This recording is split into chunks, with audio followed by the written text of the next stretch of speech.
Voilà un nouveau webinaire dans le cadre du Pacte civique. Je vais juste avec une petite diapositive vous rappeler pour ceux qui sont nouveaux dans cette façon de faire sur le Pacte civique. Le Pacte civique, c'est un collectif qui est national et aussi local. Il y a donc, et de Grenoble, là, on communique de Grenoble. Et donc, ça a une quinzaine d'années, ça a été lancé par Jean-Baptiste de Foucault. Vous pouvez regarder sur le site qui est extrêmement bien fait, sur le site du Pacte civique, pour ceux, encore une fois, qui ne connaissent pas ce collectif. C'est une réflexion avec des engagements et de l'action. Donc, ça se veut un collectif qui est dans l'action après ce temps de recul et ces réflexions, avec quatre grandes valeurs. Alors, on va parler ce soir de la sobriété. Ça a déjà été évoqué dans d'autres webinaires, cette sobriété que vous voyez sur cette diapositive. Donc là, on parlera, et Rémi Engelbrecht on parlera pour les entreprises. Les trois autres valeurs, c'est créativité, donc tout ce qui peut être innovation, en particulier dans le domaine économique, qu'on va voir tout à l'heure aussi. La fraternité, donc cette relation euh, aux hommes. Et la dernière valeur, c'est la justice. Donc voilà, donc vraiment aller sur, là on va pouvoir arrêter le partage, mais aller vraiment sur le site, vous découvrirez tout ce qui s'est déjà fait dans ce cadre de webinaire sur l'alimentation, sur la démocratie, sur la santé mentale, et il y a des replays possibles. Alors, Rémi Engelbrecht, qui va intervenir, va se présenter tout à l'heure lui-même. C'est un ami et c'est vrai que on est plutôt dans une région de randonnée, donc on randonne dans la nature et on parle beaucoup, oui, on parle beaucoup écologie et ce qu'on peut faire et même alors que Rémi n'est pas chrétien, cette référence à Laudato Si. Et quand j'ai appris qu'il était engagé sur le travail dans les entreprises pour essayer d'être, voilà, de voir si les entreprises pouvaient pas intervenir directement sur cette sobriété, j'ai dit voilà, c'est un bon sujet qu'on pourrait évoquer dans le cadre de nos conférences webinaires. Donc Rémi va se présenter, ça va être une conférence d'environ 20-25 minutes, comme d'habitude, avec un temps d'échange. Et les questions seront posées par le système du chat que vous avez en bas de l'écran. Donc pendant cette intervention, n'hésitez pas à poser avec des mots-clés les questions que vous pose cette conférence. Voilà, donc Rémi, je te laisse. Alors, on est dans la même salle, hein, on est là, près de Grenoble, on est chez lui. Et Rémi, ben, je te propose de commencer avec une petite temps de présentation. Merci à toi. Voilà, ben, je suis super heureux de vous présenter cette conférence. Donc, le titre, je l'ai conçu spécialement pour nous ce soir. La permaéconomie, c'est un titre que j'ai emprunté à Emmanuel Delannoy, qui a écrit ce livre il y a quelque temps et qui m'a autorisé à réutiliser pour ce soir le titre de ce livre. Et vous allez en savoir beaucoup plus dans quelques minutes. Comment les entreprises s'inspirent du vivant pour viser la sobriété radicale, ai-je ajouté. On va voir de quel radicalisme l'on parle. Je me présente rapidement avant. Eh bien, j'ai une maîtrise de biologie, un master biologie et écologie au départ, que j'ai complété par une formation management. Et quelques jours après avoir fait ces études plutôt intellectuelles, j'ai aussi réussi le diplôme de guide de haute montagne à Chamonix. Et puis en 2021, j'ai rejoint la Convention des entreprises pour le climat, dont je vais vous parler aujourd'hui. J'ai deux parties dans cette conférence. D'abord, pourquoi les entreprises se mettent à viser la sobriété. Et puis la deuxième partie, qui sera plus longue, ce sera bah, comment elles le font. Pourquoi elles le font? Parce que comme vous, comme moi, elles développent leurs connaissances par les réseaux sociaux, mais aussi dans des conférences, des séminaires, des webinaires comme ce soir. Et donc, quand on sait des choses, quand la science nous apprend des choses, ça commence à faire bouger. Je ne peux pas commencer une conférence comme ce soir sans vous rappeler les limites planétaires, hein, au-delà desquelles l'habitabilité de notre planète pour l'espèce humaine est en grand danger. Et bien sûr qu'on va parler du climat, par exemple, et là la sobriété en termes d'énergie fossile pour le climat, elle est directe. On va parler de biodiversité, et là la sobriété en tant d'occupation des sols, elle sera fondamentale. On va parler justement des sols, et là aussi la sobriété en termes d'exploitation des sols, elle sera fondamentale. On va parler de sobriété au niveau de la ressource en eau, de l'azote et du phosphore. Toutes les limites planétaires ont un lien avec notre trop de consommation, et c'est ce que nous allons voir aujourd'hui. Donc là, un dirigeant d'entreprise qui veut se lancer dans la sobriété pour son business doit passer par la découverte de ces limites planétaires. Qui sont pas des opinions, pas des concepts, mais de la physique, de la chimie, de la biologie, avec des molécules, des atomes, etc. Ça se calcule, ça se mesure.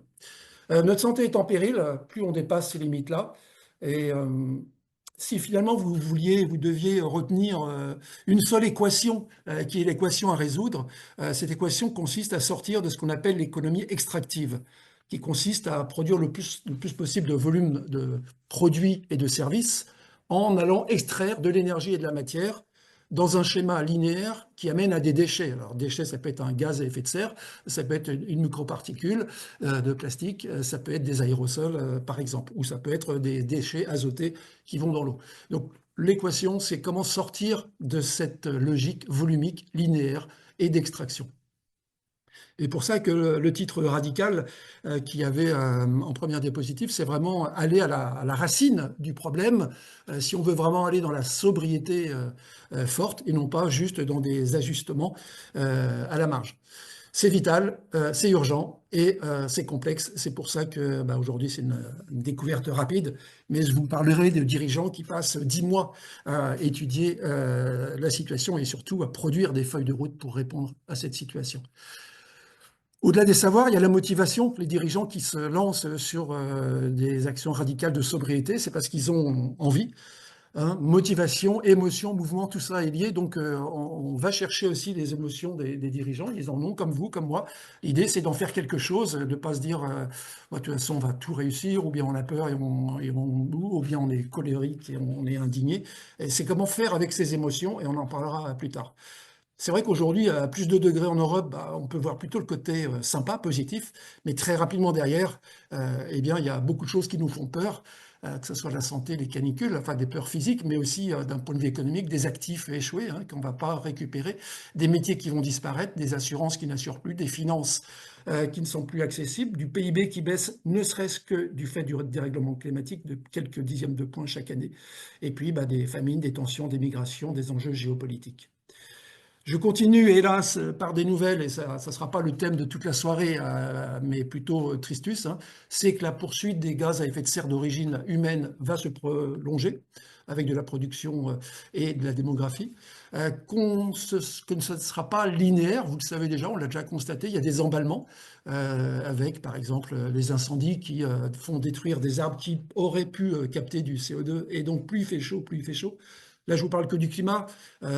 Gardez en tête les 9 limites planétaires que j'ai rapidement passé en revue tout à l'heure. Ce qui me touche personnellement depuis quelques mois, c'est des remontées d'informations sur une disparition très inquiétante des puits de carbone à travers les forêts. On aurait perdu en 2023 par rapport à 2022 80% des capacités d'absorption de CO2 par les arbres et les forêts en France. C'est dramatique. Ça peut faire créer des emballements plus forts que prévu. Les effets rebonds, hein, l'industrie et l'économie inventent des systèmes pour réduire, mais en fait, plus des systèmes sont sobres, plus on va les consommer du coup et on va annuler l'ingéniosité de ces systèmes sobres. Parmi les mauvaises nouvelles, c'est l'inertie des impacts. Dans 1000 ans, si on stoppait aujourd'hui, il y aurait toujours encore du réchauffement climatique. Certes, moindre, mais en fait, vu la durée de vie des gaz à effet de serre dans l'atmosphère, ça va durer encore longtemps. Donc les émissions qui sont déjà en cours sont programmées pour longtemps.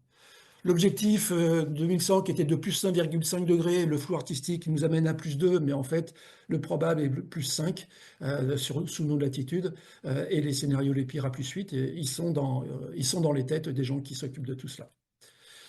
Une autre motivation des dirigeants, et ceux que je rencontre, il y en a une bonne partie qui viennent réfléchir avec nous et produire des solutions parce que c'est à la maison que leurs enfants les ont titillés sur leur métier.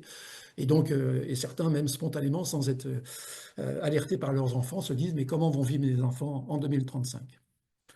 En termes de motivation, comment faire pour se motiver à travailler la sobriété, vous, en tant que citoyen ou en tant qu'acteur économique, ou même les dirigeants, puisque en plus, nous ne verrons jamais les résultats de nos efforts, de notre vivant, concernant le dérèglement climatique. Tout ce que l'on peut faire aujourd'hui n'aura pas d'impact sur la baisse des températures avant 100 ans et plus. Et donc l'idée, c'est d'aller chercher des co-bénéfices des efforts que l'on fait. Ces co-bénéfices, ils sont nombreux, ils sont personnels, hein, en termes d'estime de soi, de reconnaissance. J'ai glissé le mot pacte civique. Ça fait sens, en fait, hein, en tant qu'entreprise citoyenne, si on se met à bosser sur le sujet sérieusement. Et puis, quand on est dirigeant, on est entrepreneur, donc ça nous régale d'innover, normalement. Il y a des nouveaux marchés, déjà, sur les marchés vertueux. Et puis, comment assurer la résilience de son entreprise, parce que ces dérèglements climatiques et sur les autres limites planétaires vont engendrer des pénuries. Et donc, comment avoir une entreprise robuste malgré cela?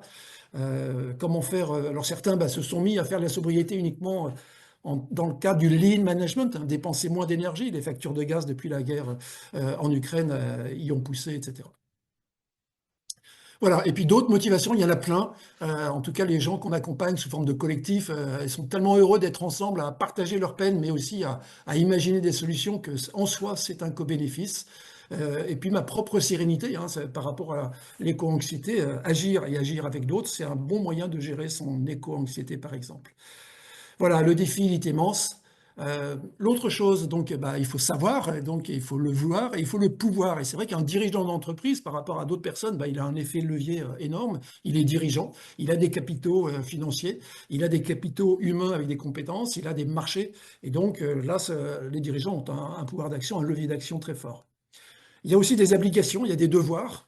Hein, la CSRD, donc cette nouvelle comptabilité qui va obliger à regarder ses impacts et à regarder ses dépendances, va forcément aider. La taxonomie européenne, par exemple, hein, qui va favoriser les économies vertueuses et au contraire freiner les économies non vertueuses par obligation, vont amener les dirigeants à travailler sur la sobriété.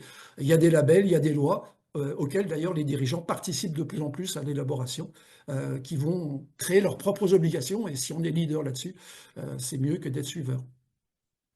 Une autre forme de devoir, on parle d'éthique, et là j'ai également repris les valeurs du pacte civique dans lequel il y a la sobriété. Je suis allé voir beaucoup de philosophes, je suis allé chercher Montesquieu, l'esprit des lois. L'amour de la démocratie est celui de la frugalité. Comme chacun, il y a le même bonheur, devant y avoir le même bonheur et les mêmes avantages, il doit goûter les mêmes plaisirs et former les mêmes espérances, chose qu'on ne peut atteindre que dans la frugalité générale, si on veut atteindre l'égalité, pardon. Cet amour de la frugalité, bornant le désir d'avoir, réserve le superflu pour le bien de la patrie. Donc là, on est quand même il y a plusieurs siècles en arrière. Et ce qui m'a intéressé, c'est que dans la définition du GIEC de la sobriété, sufficiency pour eux, quantité suffisante, eh bien, il nous cite que c'est une combinaison de politique et d'engagement citoyen et citoyenne qui permettent de réduire notre demande en ressources naturelles et notre consommation d'énergie en éliminant le superflu. On retrouve ce mot superflu 3 siècles plus tard. Et ce qui m'interpelle par contre dans cette définition du GIEC, c'est que l'on voit le rôle des politiques et des citoyens. Je ne sais pas si vous avez repéré qu'il manquait un troisième acteur, qui était les acteurs économiques. C'est assez surprenant et ce n'est pas la première fois que je vois ce genre d'oubli. L'éthique de la co-responsabilité, c'est aussi, c'est vrai que Gérard me disait, mais en fait, quelle est la part des entreprises dans le potentiel de sobriété par rapport à la part des citoyens ou par rapport à la part des politiques? En fait, on ne peut pas additionner des parts. La plupart des solutions vont être, une fois qu'on aura détruit ce qu'on appelle le triangle de l'inaction pour aller vers des nouvelles coopérations, la plupart du temps territoriales, entre les 3 secteurs que sont les secteurs privés, publics et ce qu'on appelle pluriels. Voilà, ça c'était la première partie que j'ai fait rapide, sur un rythme peut-être trop rapide. J'en suis désolé, je voulais vraiment vous passer ces informations avant. Et maintenant, bah, la sobriété radicale des entreprises, comment y aller? Alors bien sûr que les lois aident, bien sûr que les infrastructures vont aider, hein. Si on crée des transports en commun, bien sûr qu'on va favoriser la sobriété des transports. Les technologies aident, bien sûr, hein, si on fait de l'énergie décarbonée par exemple. La communication qui fait évoluer les comportements aide aussi. On a besoin de tout ça quand on parle de sobriété. Mais je vais vous entraîner sur un autre domaine qui est aussi ce qu'on appelle les nouveaux modèles économiques. Alors comment on y va? Eh bien, on y va avec la bio-inspiration. Euh, est-ce- Moi, j'ai l'occasion de travailler régulièrement, d'être en coopération régulièrement avec une organisation qui est hyper efficiente en énergie et en matière, qui produit zéro déchet, qui est du coup très sobre, très robuste, très pérenne. Je ne sais pas si vous avez la chance d'être en partenariat parfois avec ce genre d'organisation. Alors, de qui je parle? Je parle du vivant. Le vivant est hyper sobre et donc au-delà de la métaphore, bien au-delà de la métaphore, le vivant peut nous inspirer pour des nouveaux modèles économiques. Le vivant, c'est d'abord du biosourcement, hein, on va chercher du bois, on va chercher de l'alimentation, mais on peut aller beaucoup plus sur d'autres biosourcements. Le vivant, dans une première étape, on l'a utilisé pour faire du biomimétisme, hein, au niveau des formes. La forme du nez du TGV s'inspirant de la forme du requin, le nid d'abeille des skis les plus légers s'inspirant des formes des nids d'abeilles au propre sens. Aujourd'hui, on va encore plus loin. Bio-inspiration, l'idée, c'est de s'inspirer de certains principes du vivant, quasiment de tous les principes du vivant, comme la circularité, comme la symbiose, la coopération, la non-centralité. Et là, ça peut permettre d'aller chercher encore plus d'inspiration pour vraiment innover dans les modèles économiques. En haut, j'ai mis Léonard de Vinci, ce cher Léonard de Vinci, qui, il y a très longtemps déjà, disait scrute la nature, c'est là qu'est ton futur. Voilà, la bioaspiration, elle est fondamentale quand on donne des repères à des dirigeants pour aller vers des nouveaux modèles économiques radicalement plus sobres. Il y a une deuxième condition, avant d'aller vraiment sur ces nouvelles, c'est d'aller chercher encore plus d'humilité euh, et finalement de se dire que ce fameux développement durable où on a cherché à allier social, économie et écologie, hélas, n'a plus lieu d'être. Il a rendu service, il a permis certaines prises de conscience, mais en fait, il repose sur aucune réalité. On ne va pas additionner des kilos de CO2 avec des euros et avec des pactes sociaux. Et d'autre part, puisque maintenant les limites écologiques sont atteintes, on ne va pas considérer à égalité ces trois cercles très connus. Et dans la réalité, finalement, eh bien, au début était la planète et la Terre et la vie, hein, quelques centaines de millions d'années après les 4,6 milliards de création de la Terre, et est apparu il y a 300 000 ans, par exemple, donc ça fait pas il y a très longtemps, des communautés humaines d'Homo sapiens. Et quelques temps après, ils ont commencé à inventer le commerce, une convention bien pratique pour échanger des richesses, produire des richesses, etc. Et donc c'est ça la réalité entre ces trois cercles, entre l'économie, etc. Et petit à petit, et surtout avec les énergies fossiles et les 30 glorieuses du XXe siècle, bah, l'économie a pris une part prépondérante, puisant dans des ressources humaines et ressources naturelles. Et donc, aujourd'hui, et je suis rassuré, c'est quelque chose que j'ai en tête, moi, en tant que responsable de management, mais aussi écologue, je me disais, mais développement durable, même quand on est patron d'entreprise, développement durable de mon entreprise, moi, ça me va, c'est la pérennité du business. Donc, en plus, le terme de vocabulaire, finalement, en plus de ne pas refléter la réalité, n'est pas propice à la remise en question et à l'innovation. Aujourd'hui, c'est quoi la situation? L'économie, c'est une activité humaine, on va dire comme le sport, finalement, inventée par les humains avec des conventions. Les humains, bah, c'est des communautés humaines qui ont autre chose que l'économie dans leur vie, mais l'économie est un sujet important. Et tout ça est posé sur la planète Terre avec des êtres vivants. Et finalement, l'économie, les modèles économiques extractifs vont aller chercher des énergies et de la matière pour produire des biens et services et produire des déchets. Si les volumes recherchés sont plus importants, eh bien, la recherche d'énergie et matière est encore plus forte et les déchets seront encore plus fortes, en tout cas dans les modèles économiques actuels. Ce qui est fondamental et ce qui est récent, c'est vraiment de reconnaître l'interdépendance totale de notre économie avec le système Terre et avec le vivant. On l'a plus ou moins en intuition, mais là, plus on franchit des limites, au niveau des limites planétaires, plus on en prend conscience, et c'est un incontournable avant de se mettre en chemin sur la redirection écologique. Et donc, ce mot de développement durable, on a du mal aujourd'hui à trouver d'autres vocabulaires. J'ai envie de vous proposer prospérité, hein, prospérité vers l'avenir. Et d'ailleurs, prospérité est un mot qui a été inventé pour parler des champs, des forêts et des prairies. Donc, ça va bien avec le vivant. Alors, venons-en à ces nouveaux modèles économiques qui peuvent nous aider plus ou moins à sortir de l'économie extractive. Ce n'est pas bien sûr des solutions à dégainer sans réfléchir, mais euh, moi, ce qui m'intéresse en tant que guide de montagne, c'est les lignes de crête très souvent, et en philosophie aussi, puisqu'on pourrait se dire aujourd'hui, on a le choix pour la sobriété entre la technologie, hein, par exemple les énergies renouvelables décarbonées, le béton bas carbone, l'acier bas carbone, ou la sobriété des entreprises, essentiellement avec le lean management qui permet d'économiser des ressources, de l'eau, de l'énergie, voire même des ressources humaines, qui trouvent de plus en plus ses limites finalement à force de réduire.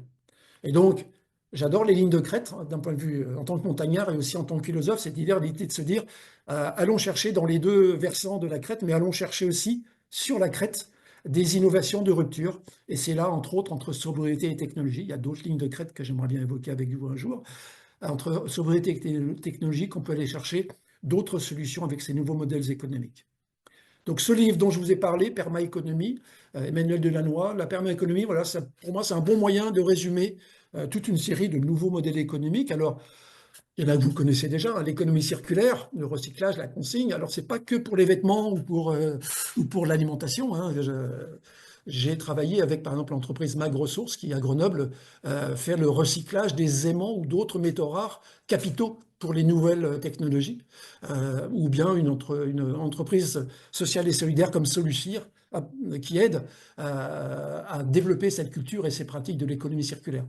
L'écologie industrielle consiste à prendre comme slogan vos déchets sont nos ressources, et donc par exemple comment on peut se rapprocher physiquement pour que vos déchets soient nos ressources, comment on peut éco-concevoir ensemble des produits, comment on peut réutiliser votre chaleur de votre usine pour chauffer d'autres installations. Voilà, dans les entreprises que j'ai pu accompagner, Rossignol, avec l'entreprise de recyclage MTB, a poussé très loin la notion de recyclabilité de ces produits. Et puis, pour ceux que ça intéresse, le cas Kalundborg au Danemark est assez intéressant pour voir comment des acteurs très différents économiques peuvent arriver à mettre ensemble des ressources et donc à limiter leurs extractions. J'ai cité l'économie sociale et solidaire, car vraiment, c'est un peu comme vous savez, les petits poissons autour des gros poissons, ce qu'on appelle ça le commensalisme, qui sont des acteurs qui peuvent aider vraiment à beaucoup de services locaux, comme le recyclage, la réparation, le partage, etc. Euh, un autre forme de modèle économique pour lequel on n'a pas trouvé de mot pour l'instant, capitalisme coopératif, j'ose aujourd'hui avec vous, communalisme, symbolisé par exemple avec les SIC, hein, sociétés civiles d'intérêt coopératif. Ce sont des citoyens qui se regroupent pour produire des biens et des services en allant au moins possible en extraction et le plus possible sur des modèles vertueux. Donc Grésy 21 qui va poser des panneaux solaires via des capitaux amenés par des citoyens pour sortir définitivement des énergies fossiles dans la production d'électricité en France. Le low-tech et le just-tech, vous en avez entendu parler, c'est sous-utilisé aujourd'hui, anti-gaspillage, anti-emballage, upcyclage, hein, la low-tech, c'est aussi réutiliser des produits, les recycler sans les détruire, mais en leur trouvant une nouvelle vie. Voilà, il y a une société, Velio, qui fait ça pour, en open source, aider des gens à faire leur vélo tout seuls. L'économie de la fonctionnalité, énorme potentiel dont vous avez déjà entendu parler.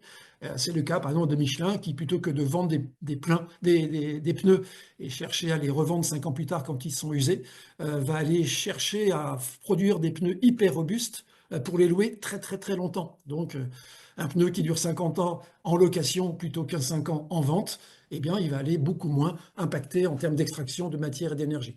Je pense à Kaiser Compresseur, voilà, une boîte qui s'y met aussi, hein, c'est-à-dire qu'elle vend des compresseurs d'air comprimé.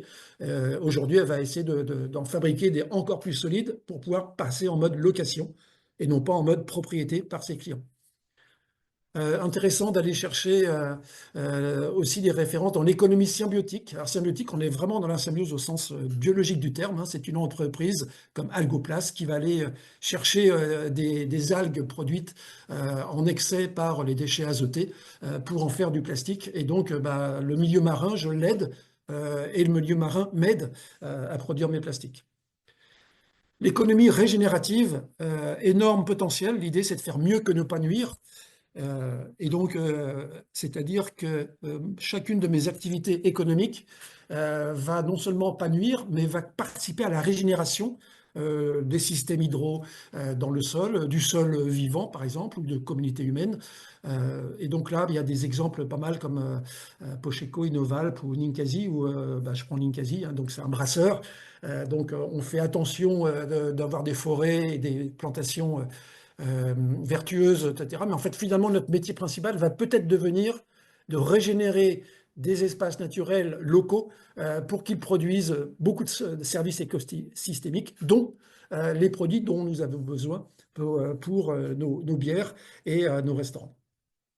Et puis, de manière générale, toute l'agroécologie qui produit de l'alimentation, mais qui peut produire aussi beaucoup d'autres choses, elle est par définition non extractive, elle est régénérative aussi. Et donc, que ce soit la conservation des sols, les cultures intercalaires, l'agropastoralisme, l'agroforesterie, etc., il y a un énorme potentiel ici avec les techniques d'agroécologie qui respectent, voire même régénèrent des sols pour produire des biens et des services. Donc, la radicalité dont je vous ai parlé, c'est moins de volume de production, moins d'extraction, moins de rejet. Alors comment on fait trois choses pour aider à aller vers ces nouveaux modèles économiques. Je voulais citer les manières d'innover. Là aussi, il va falloir du changement. Aujourd'hui, la logique d'innovation, c'est ben, on regarde la cause de notre bilan carbone catastrophique, puis on va traiter les causes. Et, petit à petit, on va arriver à une limite. Et donc, là où on travaille un peu comme les gens qui font de la permaculture, on va plutôt se mettre en logique des solutions. Ça veut dire quoi? Ça veut dire qu'on va d'abord observer quel est notre niveau d'incompatibilité avec le vivant, notre modèle économique. On va regarder notre écosystème beaucoup plus large que ce que l'on fait d'habitude, pas que les clients, les fournisseurs, mais on va regarder le territoire, on va regarder tous les éléments, les dynamiques qu'il y a entre elles. Et puis, très rapidement, on va se poser une question radicale en disant, tiens, en fait, c'est quoi notre principal problème à régler? Et très rapidement derrière, on va imaginer qu'on a trouvé la solution. On ne va pas chercher des actions puis voir si ça fonctionne. On va prendre le temps de décrire une situation où on aurait trouvé une solution pour réduire de manière incompressible nos impacts sur les lignes planétaires que nous impactons le plus. Et donc, rapidement avec ça, on va dessiner une vision 2035 ou 2040, etc. Et c'est simplement après qu'on va chercher des leviers de solution que l'on va activer par effectuation. Effectuation, ça veut dire on active des leviers, on regarde les effets et on corrige le tir comme quelqu'un qui entretiendrait son jardin de permaculture. Donc la CEC, que j'ai eu le plaisir, la joie et le bonheur de rejoindre en 2021, travaille sur ces enjeux-là. Donc là, c'est un dirigeant avec un collègue qui part sur 10 mois, 6 séminaires. Le premier, c'est la claque scientifique de toutes les mauvaises nouvelles et un début de transition intérieure. Qu'est-ce que ça me fait psychologiquement? Comment me motiver malgré l'ampleur? Ensuite, on va faire un premier bilan de notre éco-compatibilité. On va commencer à travailler sur une feuille de route et commencer à dessiner ce fameux cap 2035. Troisième séminaire, c'est de la bio-inspiration, justement, dont j'ai parlé il y a un instant, pour commencer à identifier des leviers de redirection du modèle d'affaires. La quatrième parle de sous, de comptabilité, de CSRD. Et là, les leviers, on va aussi les quantifier en termes d'objectifs et en termes de plan d'action. Le cinquième séminaire est très lié à l'écosystème de coopération, puisque c'est fondamental, je vous en ai parlé tout à l'heure, des nouvelles formes de coopération avec des nouveaux acteurs, particulièrement au niveau des territoires, et puis aussi au niveau embarquement en interne. Ce n'est pas uniquement une coopération avec les parties prenantes externes. Et puis, il y a un sixième séminaire où on parle le plus loin possible dans des derniers ajustements, dans l'entraînement à faire des pitchs sur ces feuilles de route et rejoindre des communautés d'alumni pour de futures coopérations. Quelques exemples de leviers de redirection écologique. Alors, tout bêtement, changer ses procédés, décarboner, déshydrater, consommer moins d'eau quand on est dans les semi-conducteurs, par exemple. Limiter l'extraction des ressources, donc partir avec des produits recyclés, biosourcés de la seconde main.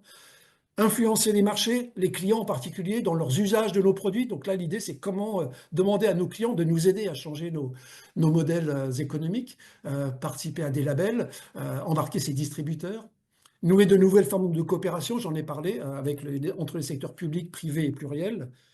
Régénérer les communautés humaines, c'est vrai qu'il y a un pilier vraiment de développement des communautés humaines en interne comme en externe. D'abord parce que c'est de l'humanisme, et deuxièmement parce que c'est une source d'innovation et de coopération. Valoriser des services écosystémiques. Il y a pas mal d'entreprises qui se sont dit, mais en fait, si on évolue, on va rendre service à notre territoire, à notre département, à notre région. Et si on arrive à le prouver, on peut le monnayer pour du coup investir sur nos futurs nouveaux modèles économiques. Bien sûr que dans les nouveaux modèles économiques, il y a directement régénérer le vivant. Même si on est éloigné du vivant, il y a des possibilités. Plus fort encore, ou pas plus fort, pas encore, non, plus fort aussi, très fort aussi, c'est rediriger son offre, des renoncements, j'arrête ce produit-là. Et puis, plus fort encore, on a des entreprises qui ont évolué vers le statut d'entreprise à mission, mais en changeant leur mission, leur raison d'être et leur utilité au monde. Voilà, je vous ai parlé de transition intérieure, c'est mon dernier rapport sur ce rythme effréné de fin de journée, je suis désolé. Il y a cet aspect-là aussi à travailler. Et là, si je sais que vous qui nous écoutez ce soir, ben, vous avez vécu peut-être des choses qui vous ont fait de la peine, des choses qui vous indignent, qui vous font peur, des premiers kiffs de réussite, de beaux exemples. Donc on baigne dans ces émotions et comment en faire quelque chose de constructif. On va chercher là vers des travaux, par exemple, de Joanna Massy, qui a travaillé en éco-spiritualité sur le travail qui relie, par exemple, avec comme posture de base le fait qu'il faut éprouver ensemble que nous sommes un collectif, qui partageons une même compassion pour le vivant, dont nous faisons partie, et trouver une énergie pour inventer. Elle est lourde, elle est chargée, cette phrase, elle est simple en même temps, mais c'est ce qui détermine des travaux de transition intérieure avec ensuite des processus sur des collectifs en 4 étapes, par exemple, s'ancrer dans la gratitude, se mettre en confiance, reconnaître que le vivant fait notre vie de tous les jours. Et deuxième étape, honorer sa peine. C'est vraiment partager les émotions, les passions tristes de Spinoza, ne pas les mettre de côté, parce que c'est une fois qu'on les a partagées, qu'on se les ait bien représentées, qu'on peut les mettre de côté quand on a besoin de bosser et d'aller, par exemple, changer. Ça ne veut pas dire qu'on n'a plus de peine, mais ça veut dire qu'on a appris à les mettre de côté pour ensuite aller durablement changer nos regards, innover dans la manière d'innover et ensuite trouver ce que j'appelle moi l'agressivité créatrice pour aller de l'avant.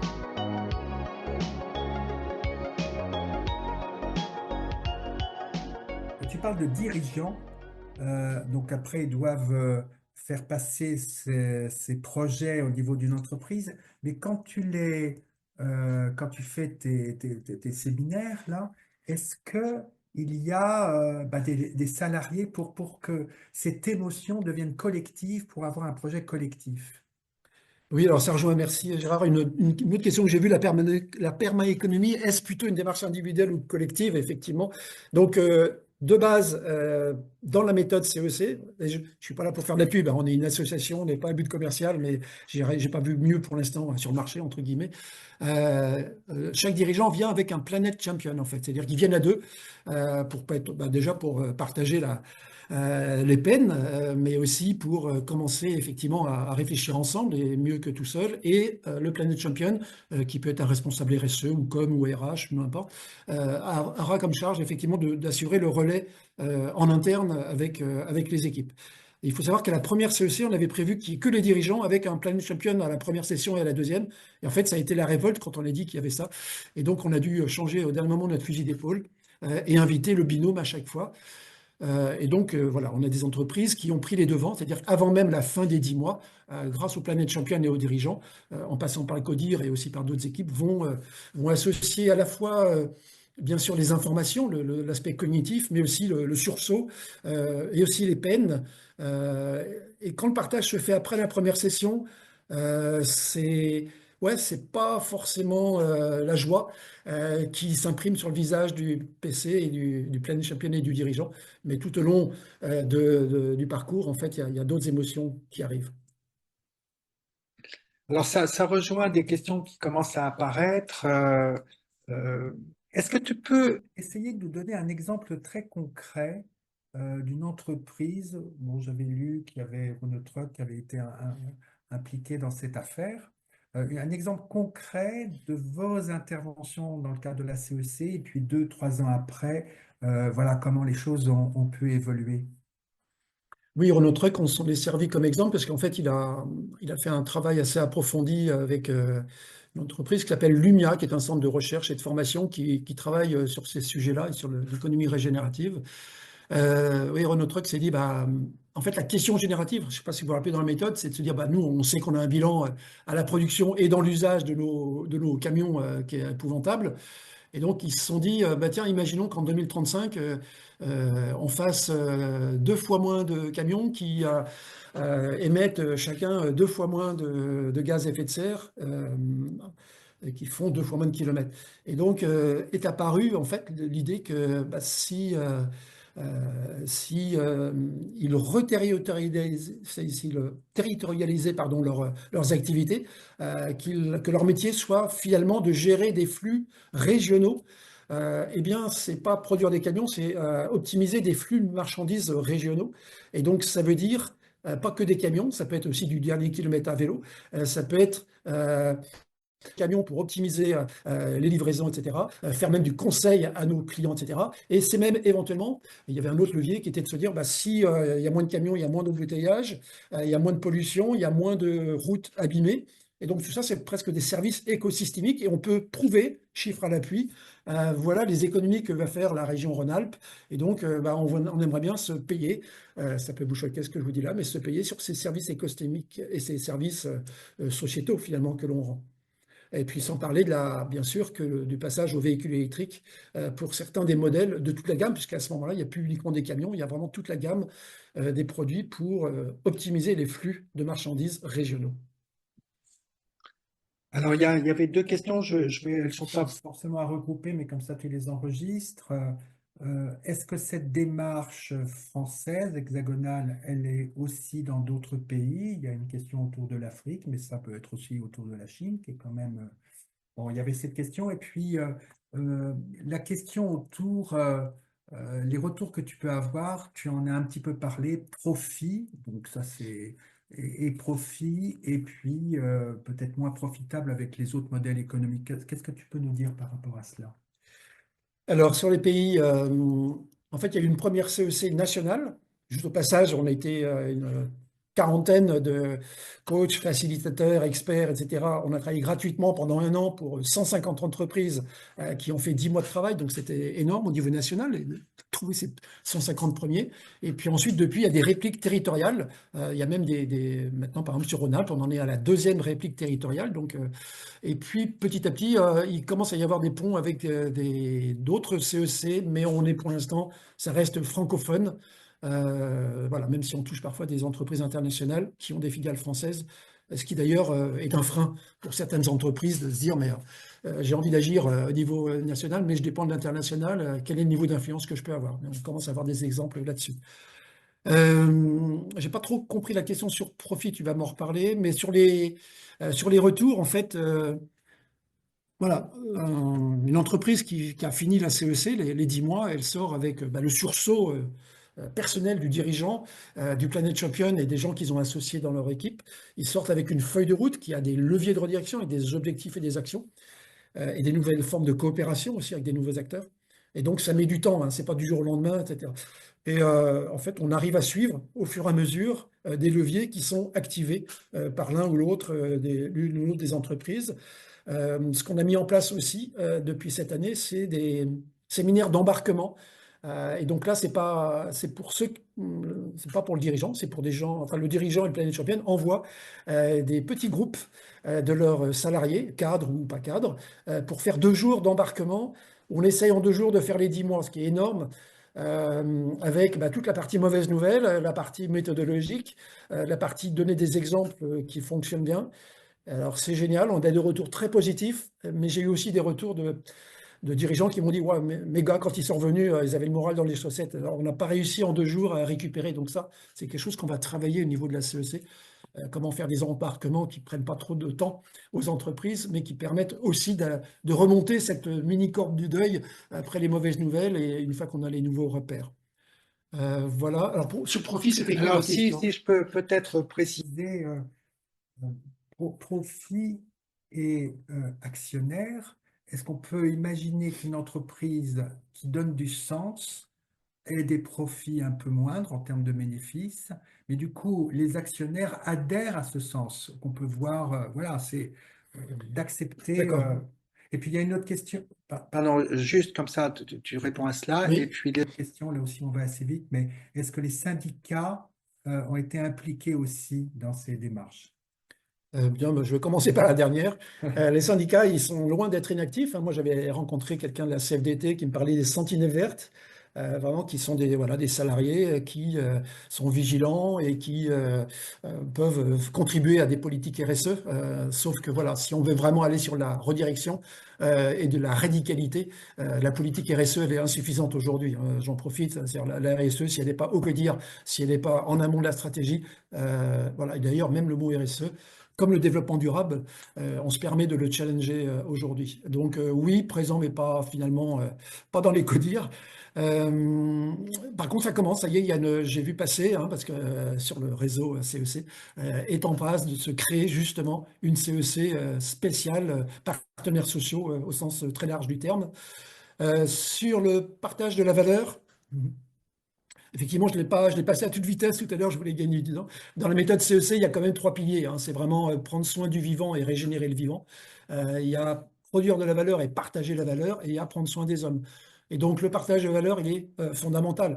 Moi, je m'en veux d'avoir attendu l'âge de 55 ans pour réaliser que quand je prends des poireaux ou des blettes ou des salades ou des tomates dans mon potager, je retire de la matière et que si je ne remets pas des éléments, mon potager s'appauvrit.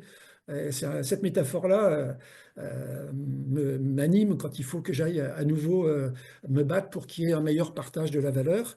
Euh, alors voilà, on a des entreprises, je pense à Comptoir des Signaux, hein, c'est un petit cabinet de services numériques pour les collectivités territoriales, mais ils ont drastiquement revu les rémunérations et créé de la fondation, une fondation pour transférer cet argent qui n'est pas du dividende, le mettre dans la fondation pour uniquement des produits, des projets pardon, d'économie régénérative territoriale. C'est pas pour aller faire de la compensation à l'autre bout de la planète, mais c'est vraiment pour s'associer avec les collectivités territoriales auprès d'acteurs qui sont sur des projets de régénération de friches industrielles ou de création d'agroécologie locale.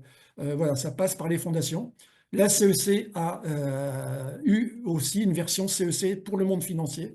Et donc là, bah, on sait qu'on a une soixantaine d'acteurs, monde financier au sens large, qui ont été sensibilisés. Donc on prépare aussi le terrain là-dessus. Merci. Il y a beaucoup de remarques, de bravo, très intéressant, de félicitations. Peut-être la dernière question, Rémi, il y en aurait bien d'autres et peut-être on aura l'occasion de relancer, plus cibler ce type de débat. Donc tu nous as dit à un moment, il ne faut pas attendre de résultats avant une centaine d'années. Donc ça fait assez peur. Et, et à la fois, est-ce que c'est maintenant qu'il faut s'y mettre ou on s'entend, est-ce que ça vaut la peine? Voilà, quelque chose autour de cette radicalité et de ce timing. Oui, alors bah, donc la base, c'est de la physique, hein. Un dioxyde, une molécule de dioxyde, c'est très solide. Donc le dioxyde de carbone, le CO2, il est très solide. Et donc il met 100 ans à se dégrader à moitié. C'est-à-dire que quand je parle de 100 ans, on est à 1000 ans. Et là, donc c'est énorme, hein. Enfin, mais il faut faire le deuil dans 100 ans, on aura retrouvé un équilibre climatique, etc. C'est sûr que non.